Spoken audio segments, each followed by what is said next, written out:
get back into the interior again. I had done another segment on laying out the panels for the inside of the boat, and I got to reviewing the the tape or the videos on my computer. Now I'm going to do it over again. I had to make a new demo, and we'll get into that a little bit later. But right now, I wanted to show you what I'm doing here on the side panels. Okay, this boat is going to have a pass-through here so I have room for my feet when I'm sitting in the bow seat. But I want to have watertight integrity, so I'm going to build an air tank in through here, one on each side, opening and then the daggerboard trunk. So now I've got a piece of cardboard that I just cut out.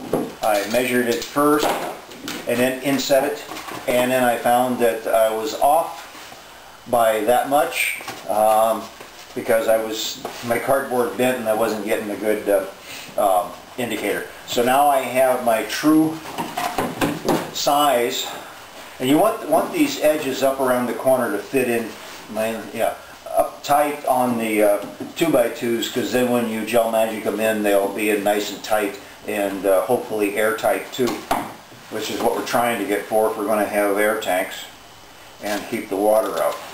So the tighter you can make these fittings, the better. Now I can transfer this over to plywood, and it works on both sides, so I can just make the one template and use it on both, and then it will come up into here, and then I'll have side panels. But in this part right here, I will put a hole for a hatch that I have, but I have to put a backing plate on the aft side, or the inside of this plate, in order to give me some thickness for the screws to fit into. So we'll get into that later. If you remember from one of the O&P videos, the way I had been doing it, I would measure off from the center line of the hull over to where I would put one of these adjustable squares down to where, well, actually that would be the leading edge, to where I think the center of the seam was underneath. And I do this for both of them, and then I would measure that out on a piece of cardboard on the floor, and then I would measure over and then measure that down, and then put in the points, and then draw lines between those points, and then that would be my cut line. And I kept coming up with gaps, and it didn't really dawn on me what I was doing wrong. But this time I did another way with a stick. I got one more tool to have to get.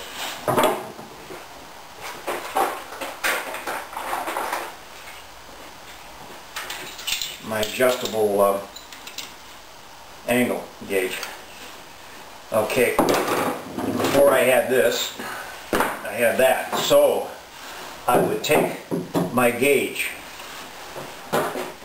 and I would set it up flush, draw a vertical line for that center line point, and then mark a spot right here on the stick. There's a term for it. I'll have to look up for it and maybe put a little note on the bottom for what it's called in the real yachting world. Okay, and the next spot is you'd come up to the center line again, your imaginary point over here, draw another line and another mark that. Same with over here, you come back, draw another line and another mark, and that gives you the center line and the two panels here. Back aft, we get back into the fourth of the upper part here. Right now it comes in right at the top of the seat, so we don't have to take into consideration the angle of this panel, but the aft seat, we have 3 of these on each side to measure out. Okay, as you're laying these out, you're going to be setting this. Of course, you'll use your Raptor square on your cardboard to lay out that along a flat baseline. But these other guys, you're going to have to set them up and then transfer that over to the cardboard on a line like that and draw it to get that line. It'll extend on beyond, and then you'll put your marker up here on that angle at the first point, and then that's where your tick mark would be. But as you can see, I had to add extra. What I wasn't getting till I finally thought about it, and I'm going to enlighten you. Let me reset up so I can get in closer. Okay, I got a imaginary cross-section of the hull where you can see the outside hull panels through here, my angles,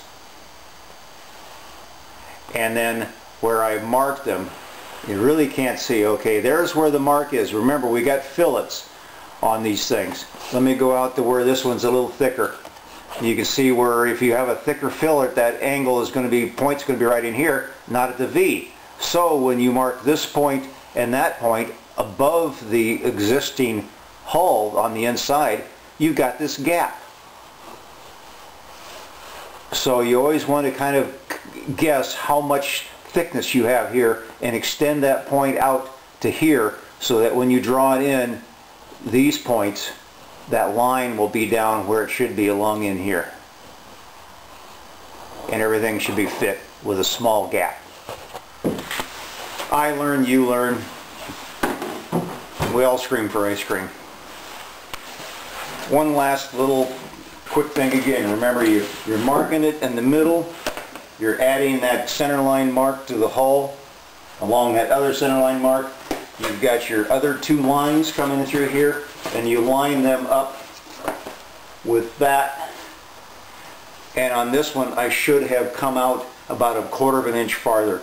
It's easier to go over on the cardboard and especially the plywood, and then fit it as you bring it back in. And I'll show you what I'm going to do with the plywood to get it to fit tighter, because I'm going to cut over the line here just a hair, just to see how accurate I am. This fits the hull right now with these little add-ins, and you can always do that too. I'd recommend that anytime, is to put in extra little bits of cardboard along the edge to fit it tight. And then also the thing is just how much angle are you going to have? You're going to have the panel vertical, or are you going to have a little bit of taper?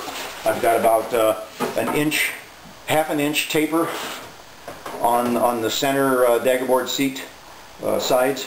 And then I'll probably use about the same thing on the front and aft seats, so they won't be vertically. They'll have a little bit of taper, which gives you a little bit more visualization. It makes it flow better as a taper than as a vertical side.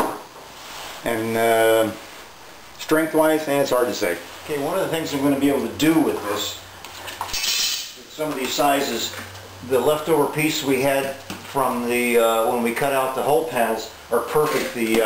These in here are only 11 inches and the seats are 12 inches, but I'm going to use these anyway because I have those 2x2s are wide enough, and I'm going to show you tricks on how to save wood that by the time you get done you won't know that there is a joint underneath it.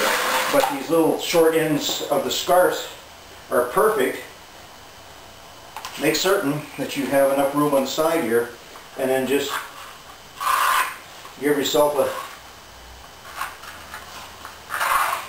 trace out and then extend out, fine-tune your lines with the straight edge.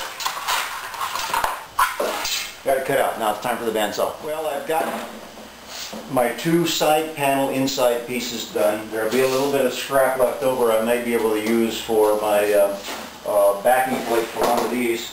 I decided I was going to originally cut out the scarf, but I thought, what the heck, this is nice, I'll just cut it on the side of the scarf going that way. There will be a little bit of a point in here, but that'll get tapered by the seat. So I got the bow seat top and the stern seat top, and the two inside covers out of one piece of the scrap left over. Plus I'll need to scarf in, or not scarf, but scab in a little bit along the edge, and we'll get to that when we have to. And you'll notice this nice view. Pretty much stink's all gone, so I should be able to put a first coat of epoxy on it here in a few days. And the other piece that I said I was going to do the stick test on with the using epoxy on stains is almost dry too.